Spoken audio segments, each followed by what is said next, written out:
폭설이 내린 어느 밤. 밤사이 내린 눈으로 세상이 온통 하얗습니다. 집안에서 창문을 통해 눈밭을 구경하던 강아지가 밖에 나가고 싶다며 주인을 졸라대는데요. 애교에 못 이긴 주인은 강아지에게 목줄을 채우고 나설 준비를 합니다. 바깥에 나와 바로 코앞에서 눈을 본 강아지는 얼굴도 파묻어보며 한껏 신난 티를 내는데요. 기분 좋아하는 강아지를 보던 주인도 덩달아 기분이 좋아져서 웃으며 걸었습니다. 그런데 바로 그때였습니다. 이웃에 사는 남자가 눈밭에 뭔가를 뿌리기 시작하는데요.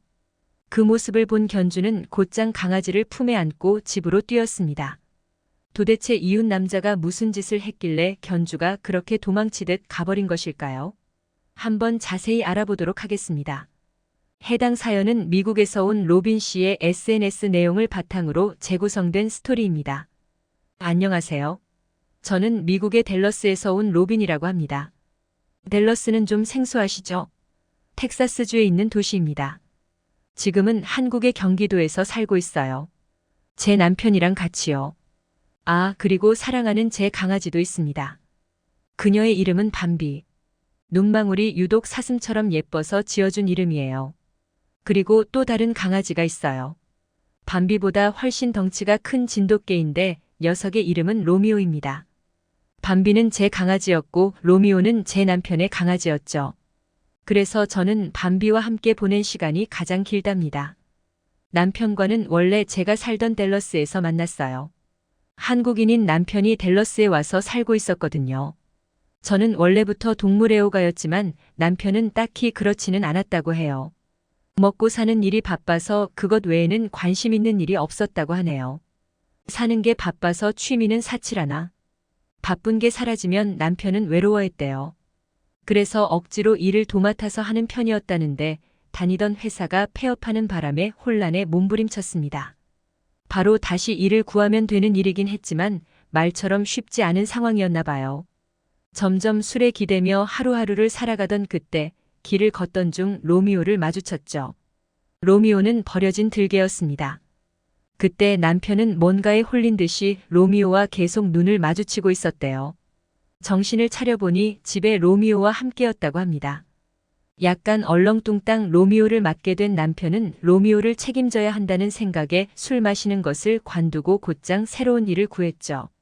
남편은 곧 기존의 활기 있는 모습을 되찾았는데 로미오까지 곁에 있으니까 전에는 못 느꼈던 행복까지도 느끼게 됐다고 해요.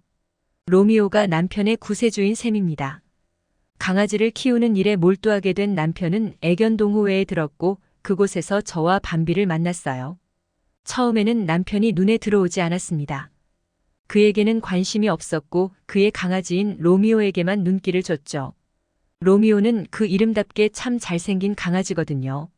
로미오가 밤비에게 다가와 서로 인사하면서 주인인 저희도 인사를 나누게 되었습니다. 그게 시작이었어요. 동호회에 나오는 날마다 마주쳐서 대화를 나누고 그러면서 조금씩 가까워졌죠. 나중에는 결국 연락처를 교환하게 됐습니다. 시간을 함께 보내면서 느낀 건 남편이 매력은 있는 사람이지만 낭만은 딱히 없는 사람이라는 것이었어요. 그런 사람이 어떻게 강아지한테 로미오라는 이름을 지어주었는지 신기했죠. 물어봤더니 자기가 떠올려서 지은 게 아니라 이름을 뭘로 해주나 고민하고 있던 차에 TV에서 젊은 시절의 디카프리오가 나오는 로미오와 줄리엣이 나오고 있었다고 합니다. 그래서 로미오라고 지어줬대요. 단순하긴. 그래도 로미오에게 잘 어울리는 이름입니다. 로미오는 잘생겼으니까요. 솔직히 말해서 남편보다 더 잘생겼습니다. 머지않아 저희는 교제하게 됐고 행복하게 잘 사귀었죠. 저희 데이트에는 거의 항상 밤비와 로미오가 있었습니다. 따지고 보면 강아지들 덕분에 저희가 이어진 것이기도 하고 저희한텐 자식이랑 다를 것도 없었죠. 3년 만나고 결혼했습니다. 그렇게 댈러스에서 아이도 낳고 평생 행복하게 살 줄 알았는데 한국에 가게 됐습니다. 남편에게 아주 좋은 기회가 생겼다고 했거든요. 마침 저는 결혼을 하면서 직장을 관뒀던 터라 안 될 게 없다며 동의했습니다. 남편이 잘 되면 좋잖아요. 가족과 함께인데 두려울 것도 없고요. 한국으로 가면 제 부모님이나 언니, 동생, 친구들을 자주 못 보는 건 좀 아쉽겠지만 그래도 사랑하는 남편 강아지들과 함께라서 외로울 거라는 생각은 크게 안 들었습니다. 한국으로 가서 남편의 부모님도 다시 뵀어요. 처음 뵀을 때도 그랬지만 저를 참 반기고 예뻐해 주셨죠. 경기도의 한적한 시골 마을에 살면서 농사 짓는 분들이셔서 강아지들을 집에서 키우는 건 좀 의아해 하시더라고요. 가축은 밖에서 키워야 한다면서. 특히 남편도 원래는 동물을 좋아하는 사람이 아니었어서 웬일이냐는 반응을 받았죠. 그래도 같이 사는 것도 아니고 저희는 따로 집을 얻어서 사는 거니까 크게 별 말씀 안 하셨습니다. 저희 가족은 경기도에 사는데 남편은 서울로 출퇴근을 했습니다. 출퇴근에 걸리는 시간이 상당해서 꽤 지쳐 보이더라고요. 그래서 일을 안 하는 제가 집안일을 도맡아서 하고 강아지들 관리도 했어요. 저는 싫지 않았습니다. 집에 머무르면서 할 일을 하고 하루에 1시간 이상씩 강아지들 데리고 바람 쐬고 오는 일은 저에게 딱 맞는 것 같았죠. 그렇게 몇 달 지나고 나서 이제는 슬슬 우리가 아이를 가져야 하지 않겠나 하는 이야기가 나왔습니다. 남편이나 저나 아이를 갖고 싶어 했어서 노력을 기울였죠. 그런데 생각보다 잘 되지 않았습니다. 어쩐지 과거에 피임을 제대로 하지 못했던 날이 덜어 있었는데 아무 일도 없더라니. 단지 그때가 안전한 기간이어서 그런 줄 알았는데 그게 아니라 애초에 임신이 어려운 몸이었던 것입니다. 산부인과에 가서 그 소견을 받고서는 갑자기 진이 쭉 빠졌어요. 우리 부부의 미래는 행복으로만 가득할 줄 알았는데 그게 아니었다는 생각에. 이런 가운데 남편 직장에서 일이 늘어나서 힘이 많이 들 텐데도 최선을 다해 저를 격려해 주더라고요. 남편 그리고 강아지들 덕분에 힘을 내서 아이를 가지려고 노력했습니다. 타고난 재능도 그렇겠지만 노력은 배신하지 않는다는 말이 있잖아요. 정말 그렇더라고요. 노력이 저희를 배신하지 않았어요. 꽤 오랜 시간 공들여 병원에 다니면서 노력했더니 어렵게 귀한 아기가 들어섰습니다. 얼마나 소중하겠어요. 그냥 생겨도 축복인 게 아기인데 노력 끝에 얻은 아기라니 보물이 따로 없었죠. 가을에 임신 판정을 받았는데 금방 날이 쌀쌀해지면서 겨울이 오더라고요. 시간은 새삼 참 빠르네요. 배가 많이 안 불러서 산책하는 데에 무리는 없었습니다. 그런데 좀 버겁더라도 강아지들 산책은 시켜줘야 했거든요. 저희 강아지들은 하늘에서 내리는 눈을 참 좋아했습니다. 그래서 겨울에 가장 팔팔했죠. 털이 많은 견종이기도 해서 그런지 겨울만 되면 무슨 고양이 알래스카인 말라뮤트나 허스키처럼 더 신나서 뛰어다니려고 했습니다. 12월의 어느 날이었어요. 하늘에서 구멍이라도 난 것처럼 눈이 마구 쏟아져 내리더라고요. 눈이 펑펑 오는 하늘을 보다가 침실로 들어가 잠을 청했습니다. 그리고 다음 날에 일어났더니 어떻게 되어 있었을까요? 온 세상이 설원이었습니다. 아름다웠죠.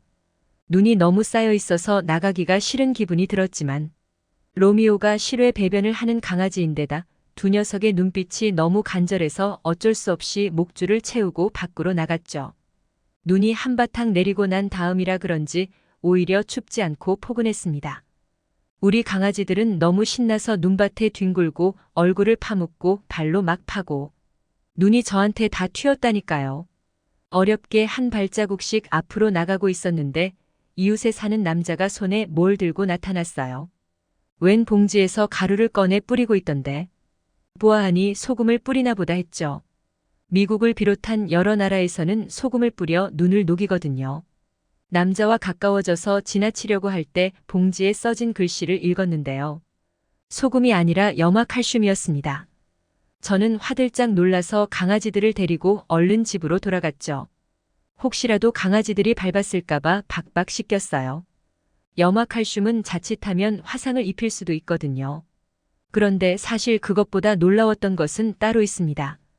미국이나 캐나다에서는 염화칼슘이 비싼데 그런 것을 바닥에 막 뿌리고 있는 모습이었죠. 그 사람이 돈이 많나?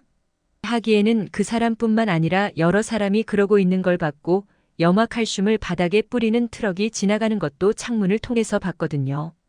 세상에. 창밖을 보면서 제가 경악하고 있었더니 남편이 다가와 왜 그러냐고 물었어요. 염화칼슘이지? 저거. 염화칼슘 비싼데 저렇게 막 뿌려도 되는 거야? 아, 염화칼슘. 맞네. 그런데 저거 다 시에서 지원해 주는 거야. 개인적으로 구입해서 쓰기도 하지만. 뭐? 왜? 그렇게 안 비싼데. 아, 한국에서는 그래. 남편이 설명해 주지 않았더라면 저는 한국에 온통 부자들만 사는 줄 알았을 거예요. 인터넷에 검색을 해보니 정말 염화칼슘이 저렴한 가격에 올라와 있더라고요. 시에서 제설 차량을 보내왔는지 삽시간에 길이 정리되었더군요. 한국은 제설 시스템이 참 잘 되어 있다고 느꼈어요. 이 정도면 폭설이 얼마나 오든 금방 잘 다니게 될 수 있겠다. 그런 생각이 들었네요. 제설이 용이한 덕분에 겨울을 무탈하게 보냈어요.